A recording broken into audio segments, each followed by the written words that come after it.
집에 나오면은 이렇게 기쁘고 즐겁습니다. 그죠?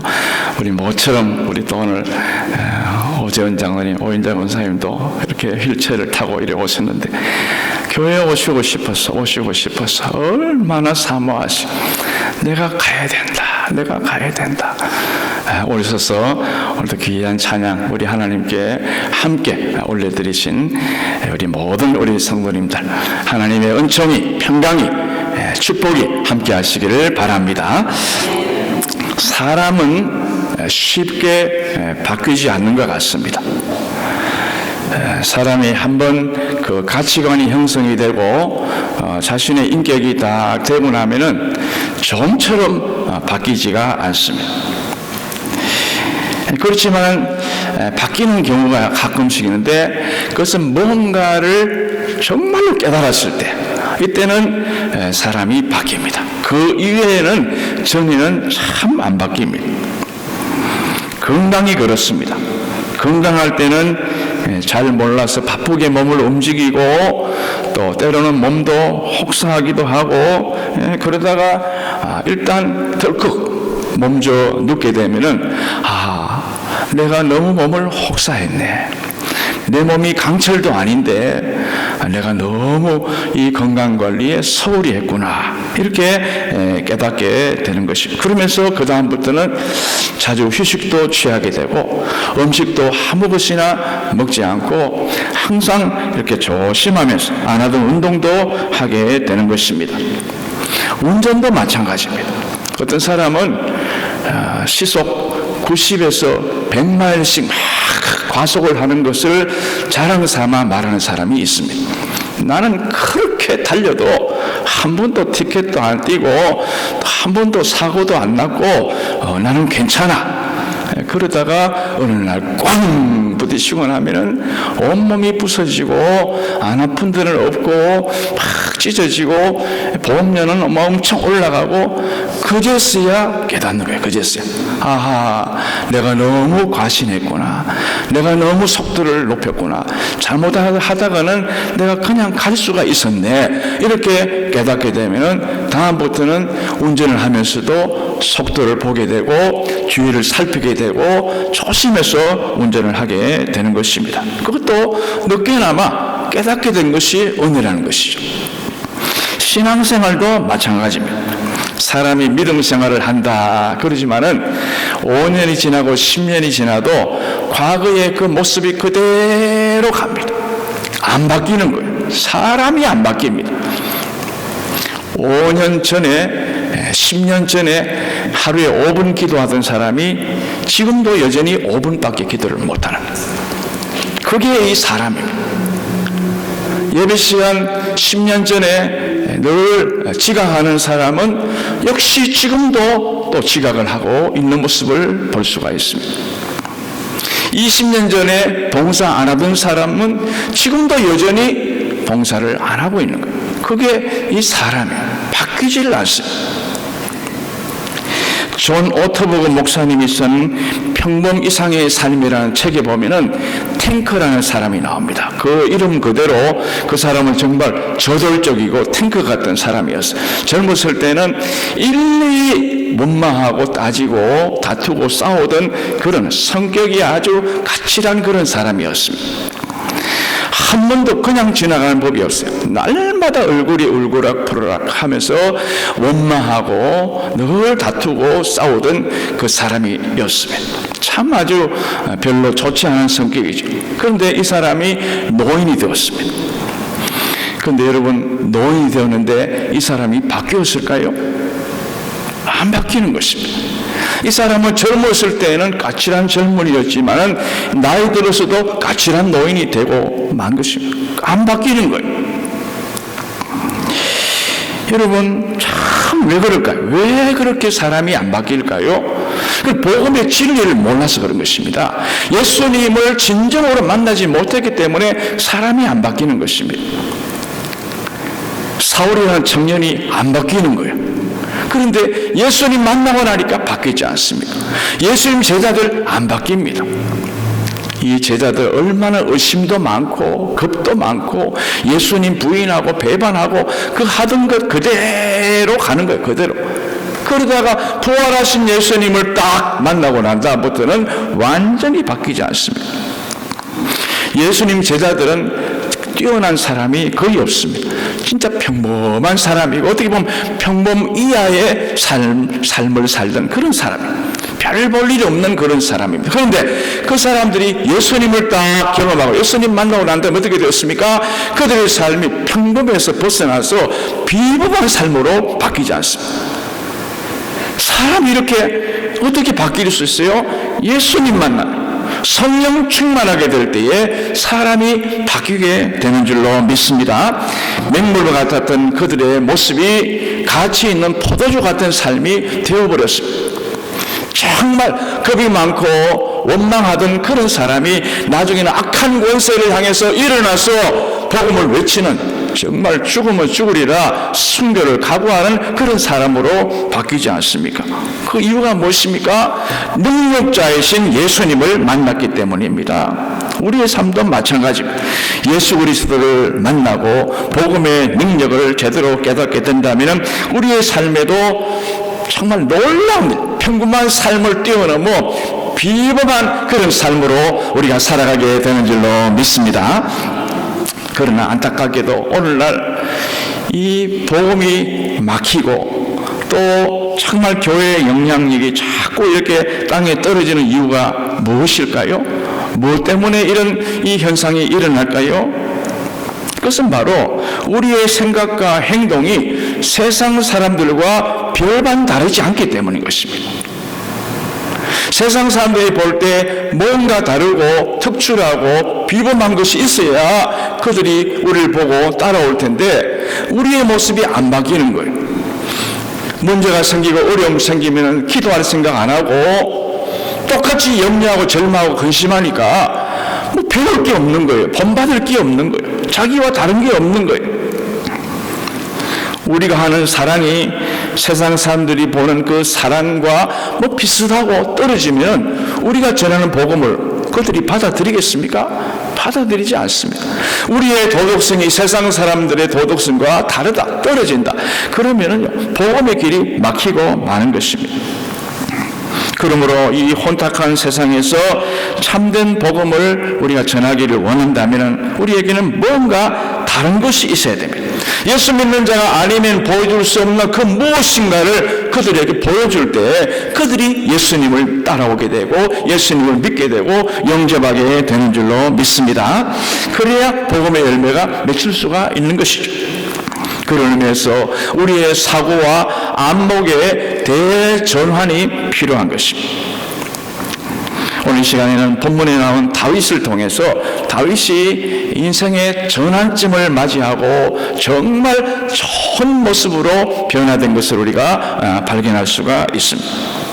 오늘 본문에 보니까 다윗에게는 인생의 대전환점이 있었습니다. 이 다윗이 깨달은 거예요. 아, 인생 별것 아니었구나. 내가 왕이 되고 내가 이 높은 자리에 올라가서 권세를 가지고 부귀영화를 누리는 것 이게 아무 의미가 없구나 하는 것을 그는 깨닫게 되었습니다.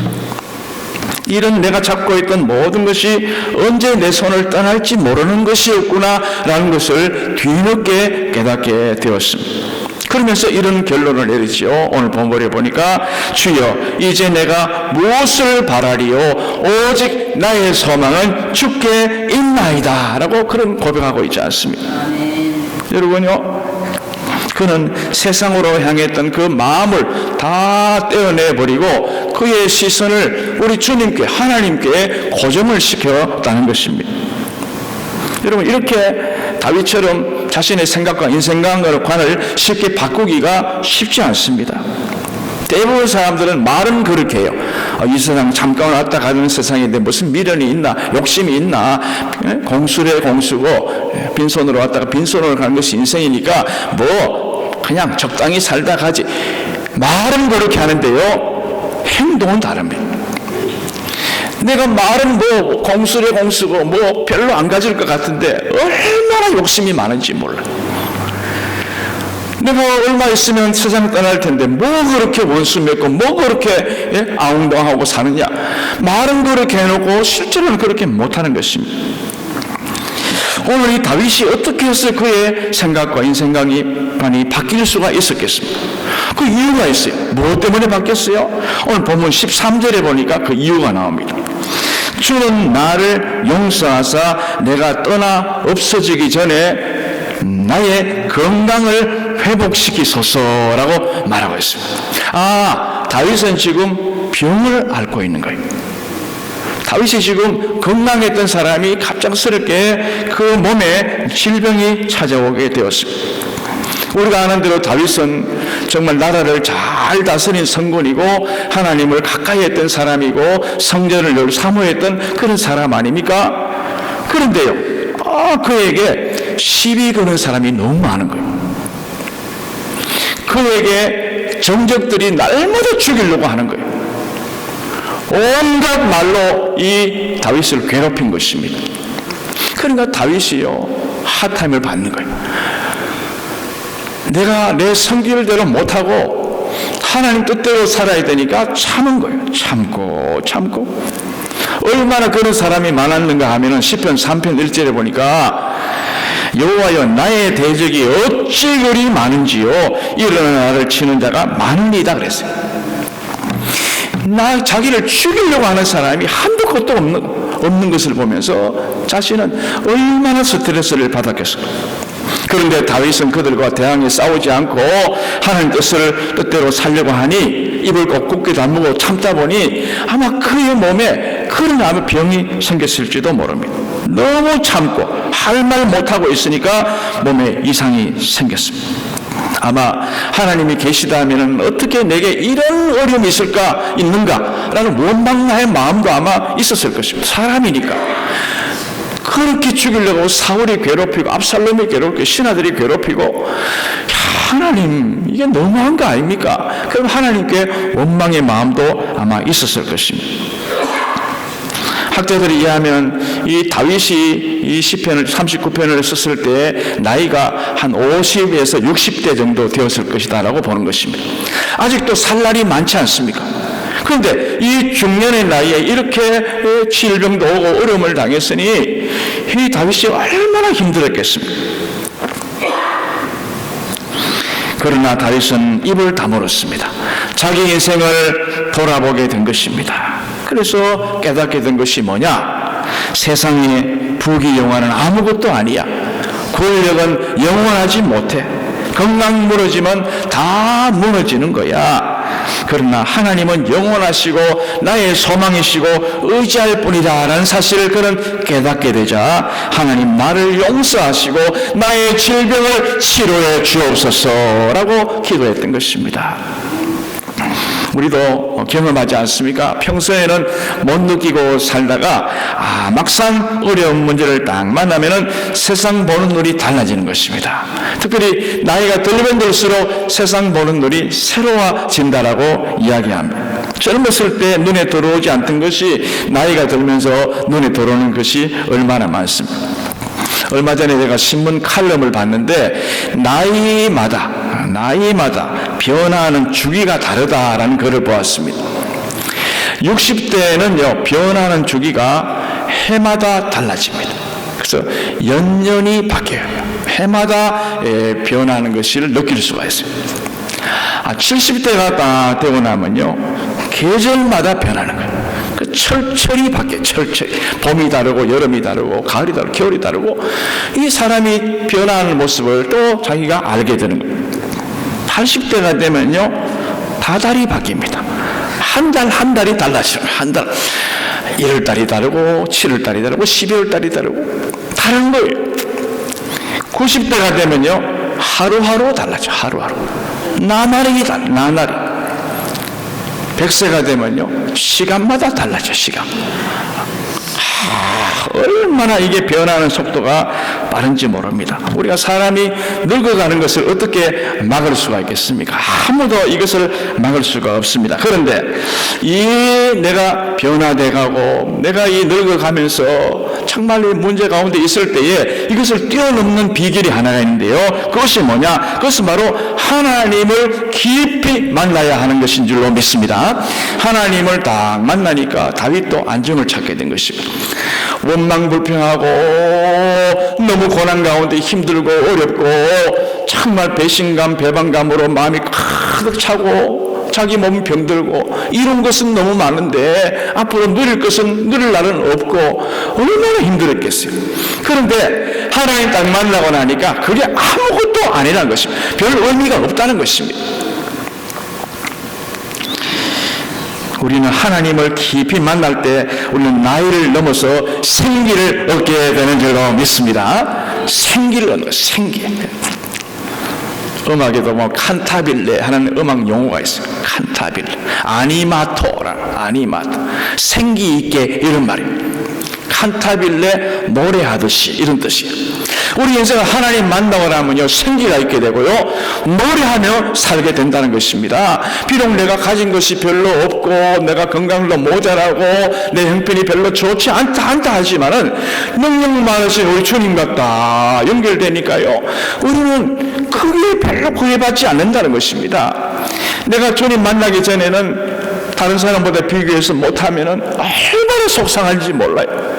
옆집 아저씨가 내 남편보다 더 잘난 걸 보면 속이 상한 거예요. 속이 상한 거예요. 나는 이게 뭐냐 신세 한탄하게 되는 것입니다. 저 옆집 아이는 별로 과외도 안 하는데 공부를 너무 잘, 우리는 그렇게 죽어도 시켜도 인류대학 못 가고 얼마나 속상해요. 그런데 그게 중요한 게 아닌 것을 하나님 만나고 나면 다 깨닫게 된다는 말씀입니다. 우리는 하나님 만나고 나면 갈수록 회복되고 갈수록 잘되고 점점 잘되고 마침내 잘되고 결론적으로 잘되고 전국적으로 잘되고 이벤츄얼리 잘되고 파이널이 잘되게 될 줄로 믿습니다. 하나님을 만나야 돼요. 오늘 다윗은 이 하나님 만나고 사고의 안목의 대전환을 이루게 되었는데 그럼 우리가 어떻게 해야 우리도 이렇게 인생의 대역전극, 대전환점을 맞이할 수 있는지 오늘 본문을 통해서 한 두 가지만 오늘 말씀드리려고 합니다.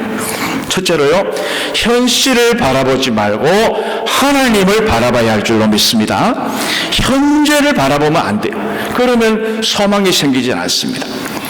하나님을 바라봐야 능력 많으신 생명의 근원 되신 소망의 근원 되신 주님을 바라봐야 된다라고 말씀합니다. 오늘 본문 5절 보십시오. 다윗이 이렇게 말합니다. 5절 우리 다 같이 오늘 본문 말씀 5절 다 같이 읽겠습니다. 시작. 진실로 각 사람 주께서 나의 날을 한 뼘 길이만큼 되게 하심에 나의 일생이 주 앞에는 없는 것 같사오니 사람은 그가 든든히 서 있을 때에도 진실로 모두가 허사뿐이니이다 라고 말합니다. 다윗은 인생의 길이가 아무리 길어봤자 한 뼘밖에 안 된다라고 이야기합니다. 한 뼘, 여러분 한 뼘. 우리 어릴 때 뼘 많이 세잖아요. 한 뼘. 과거의 고대 사회에는 길이를 잴 때 이 뼘, 손을 가지고 이용을 많이 했어요. 그래서 요 한 뼘, 요거 한 20cm 정도 된다. 그리고 손에서 요 팔목까지 여기 한 규빗 45cm 내지 50cm 대충 이렇게 재는 거예요. 이렇게. 다윗이 볼 때 자기는 천년만년 살 것 같고 자기의 권세가 영원무궁할 줄 알았는데 덜컥 병에 걸린 거예요.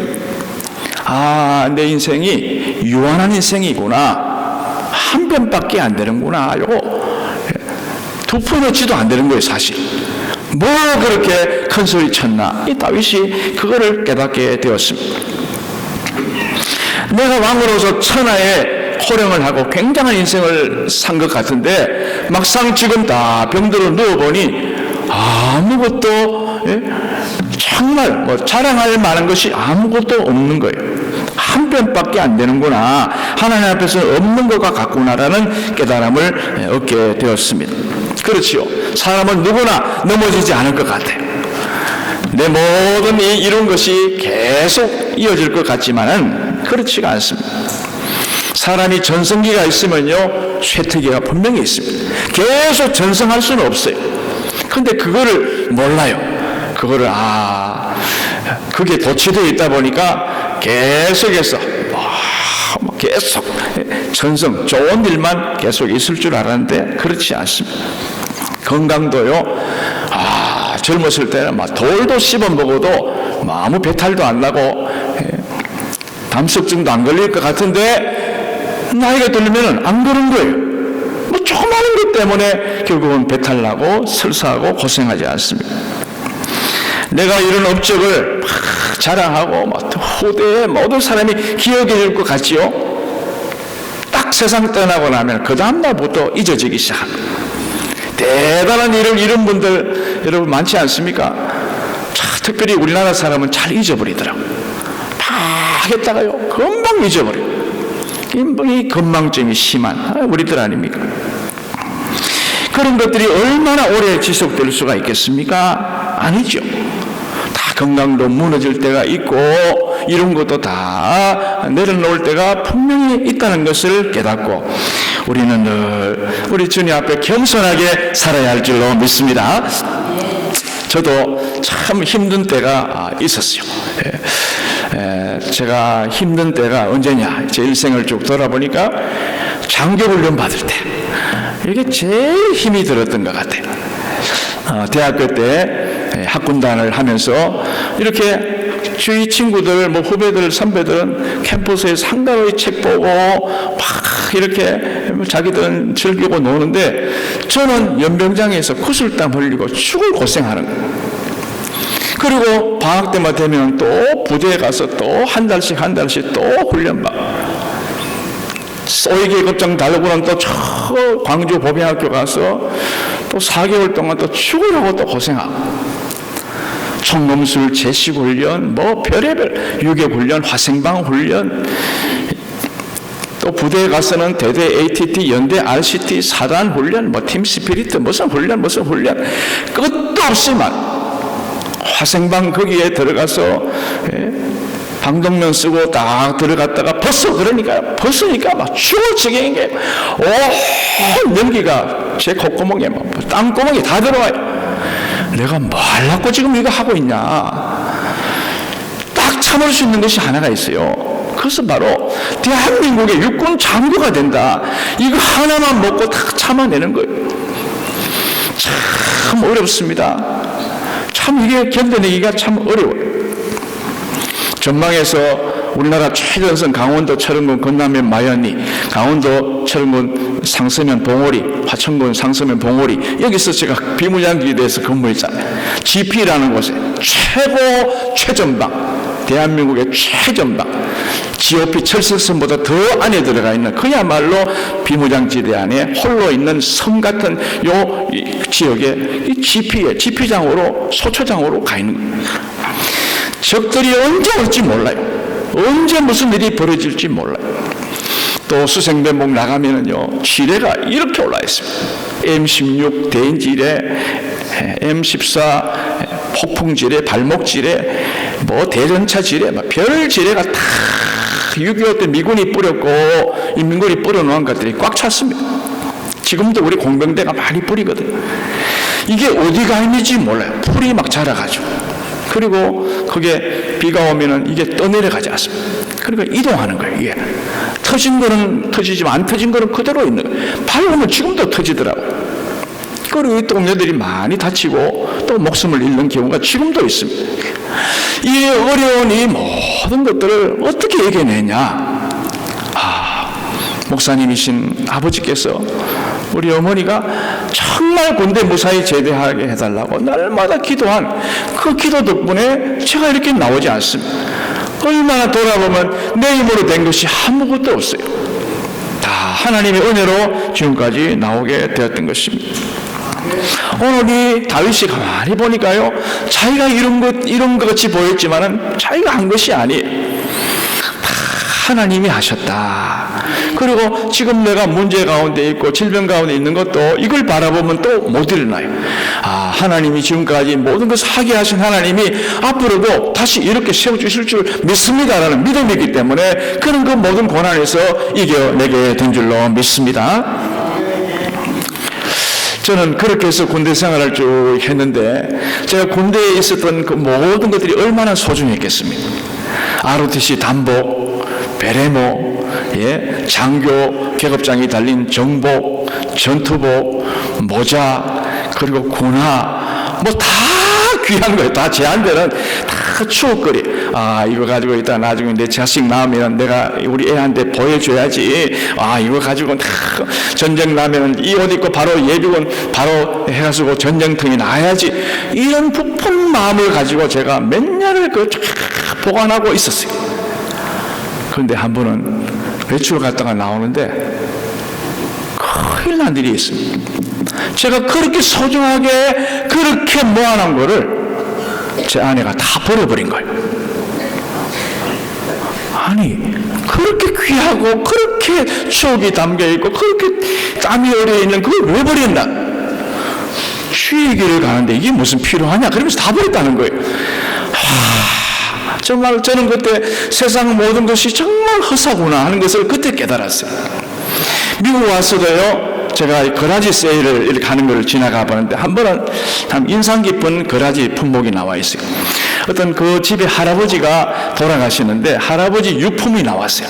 그래서 이 자식들이, 손주들이 할아버지 돌아가신 유품, 미군 군복, 그 다음에 군화, 그 다음에 표창장, 상패, 얼마나 그 소중한 일인데 그걸 박스에 딱 담아놓고요, 얼마에 파는지 아십니까? $1.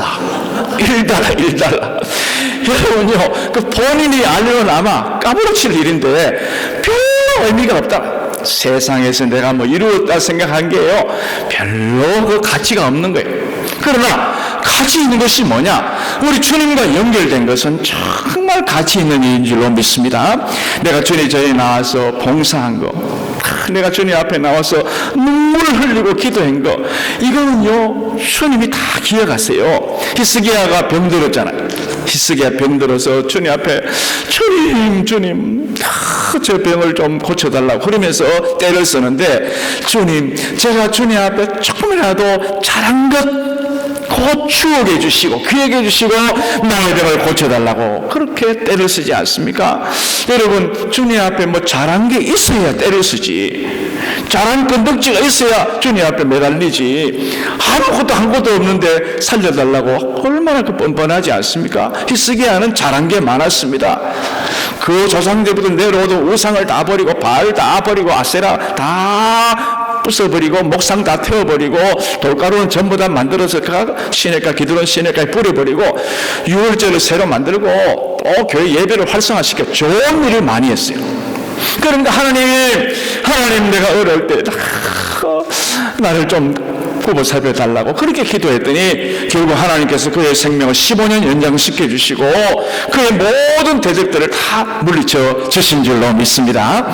여러분, 현실을 보면서 너무 자만할 것도 없고 너무 낙심할 것도 없고 우리의 미래는 우리 주님께 다 주님 나라에 달려있다는 사실을 꼭 기억하면서 문제 가운데 빠지지 말고 현실을 바라보고 낙심하지 말고 너무 교만하지 말고 우리 주님 바라보고 소망 가운데 살아가시길 바랍니다. 나의 다윗의 고백이 나의 고백이 되어야 됩니다. 내 인생이 주님으로부터 시작해서 주님으로 마치기를 원합니다. 한번 따라해 보실까요? 나의 일생이 주님으로부터 시작해서 주님으로 끝나기를 원합니다. 할렐루야. 이것이 여러분의 고백이 되시기를 바랍니다. 두 번째, 다윗이 어떻게 변했느냐 이 보면서 재물에 마음을 뺏기지 말고 하나님께 소망을 둬야 됩니다. 오늘 본문 6절 보십시오. 진실로 각 사람은 그림자같이 다니고 헛된 일로 소란하며 재물을 쌓아나 누가 거둘런지 알지 못하나이다, 이렇게 말했습니다. 사람이 세상에 살면서 꼭 필요한 것이 여러 가지 있는데 특별히 그 가운데 돈이 필요하죠. 재물이 필요합니다. 재물 없으면 아무것도 못해요. 재물 없으면 우리가 생활도 하지 못하고 아이도 못 키우고, 재물 없으면 교회 생활도 하기 힘들고, 다 재물이 필요해요. 재물이 필요 없다는 것이 아닙니다. 다 필요합니다. 어떤 분은 새해 인사로 새해에는 부자 되세요, 대박 나세요, 그러면 다 좋아해요. 왜? 이게 필요한 거니까. 그런데 이 재물을 너무 내가 거기에 매이다 보면 단점이 문제가 하나 생기는데요. 재물이 나를 점점 끌어들인다는 겁니다. 재물에 점점 내 발이 빠진다는 약점이 있습니다. 재물이 영원한 것 같은데 그렇지 않다는 것을 모르고 자꾸 끌려 들어가는 것입니다. 또 내 수중에 물질이 들어오면 내 것이라는 착각이 생긴다는 것입니다. 내 것이다, 내가 이루었다, 이거 영원히 내게 있을 것이다 라고 착각하는 약점이 있다는 것이죠. 그래서 사람들은요, 자기가 열심히 죽으라고 번 돈을 하나도 쓰지 못하고 그 돈을 다 남겨준 채 그냥 쓸쓸하게 자식들에게 다 물려줘서 자식들이 그 귀한 줄 모르고 막 물질 때문에 싸우고 그러다가 다 인생 끝나는 그런 안타까운 일이 생기지 않습니까? 재물에 매이지 말라 그래요. 재물에. 오늘 이 다윗도 얼마나 재물이 많은지 몰라요. 솔로몬의 재물이 얼마나 많은지 아십니까? 제가 계산을 쭉 해봤어요. 솔로몬이 가지고 있었던 금과 은을 합치니까요, 지금 오늘날의 세계 1위 부자가 루비똥의 아르노 회장이 1위더라고요. 1위. 두 번째가 전기자동차 테슬라 회장이 앨런 머스크가 2위예요. 지금 현재 1등, 2등 합친 것보다 더 많아요. 금은만 따져도 그래요. 금은만. 얼마나 다윗 시대, 솔로몬 시대에 이 정말 부귀가 끝이 없었는데, 이 다윗은 그걸 보면서 얼마나 허무됐고 얼마나 마음이 든든했겠습니까? 그런데 아프고 나니까요, 아무것도 아니고, 문제 생기고 나니까 아무것도 아니라는 것입니다. 선교단체 WEC를 창설한 스터디 선교사님은 영국의 옥스포드 출신으로 재벌가의 아들이었습니다. 그래서 아버지로부터 많은 재물을 물려받았어요. 근데 이 사람은요, 딱 그것을 물려받고 나서 내가 남은 생에는 복음을 위해서 살자, 그렇게 해서 중국 선교, 아프리카 선교를 하기 시작했습니다. 그 자기가 가지고 있는 그 아버지로부터 받은 모든 유산을 전부 다 선교하는데 다 썼습니다. 그리고 나이가 들어서 임종을 앞두고 이런 말을 남겼습니다. 내가 세상을 떠날 날이 가까이 온 것 같다. 이제 내 삶을 돌아보니 즐거웠던 일들이 몇 가지 생각나는구나. 하나님이 나를 중국에 가라 하셨을 때 하나님의 명령이기에 순종하고 갔던 일, 아버지께서 내게 물려주신 재산을 선교하면서 가난한 자를 위해 흩어주었는데 지금 생각해보니 이 얼마나 즐겁고 행복한 추억인지 이제 나는 감사하는 마음으로 아버지 집에 가노라 라고 고백했다는 것입니다. 어떤 분은 그거를 미련을 가지고 못 떠나는 사람이 있는데 이 사람은 다 베풀고 갔다는 거예요. 미국의 부자들 보십시오. 빌 게이츠나 많은 부자들 그 재산의 99%를 이미 벌써 다 기부단체에 다 기부했습니다. 다 우리나라 재벌들하고는 많이 차이가 나는 것 같아요. 내가 지금까지 와서 잘 먹고 내 자식 키우고 살았으면 됐지, 이 모든 것을 다 아프리카 그 에이즈 퇴치하는데 내가 다 보낸다, 우리나라 어려운 사람들 다 보낸다, 멋지게 사는 것이 아닙니까? 사랑하는 여러분, 하나님 아버지는 우리를 끝없이 기다려주시고 한없이 사랑해 주시지만 우리에게는 시간이 많이 남아있지 않다는 것입니다. 얼마 남지 않은 거예요. 그러므로 우리의 인생의 사고와 안목의 대전환이 필요합니다. 내가 지금 살고 있는 삶이 합당한 것인가? 하나님 보시기에 정말 맞는 삶인가? 한번 돌아봐야 됩니다. 성경 우리에게 말씀하십니다.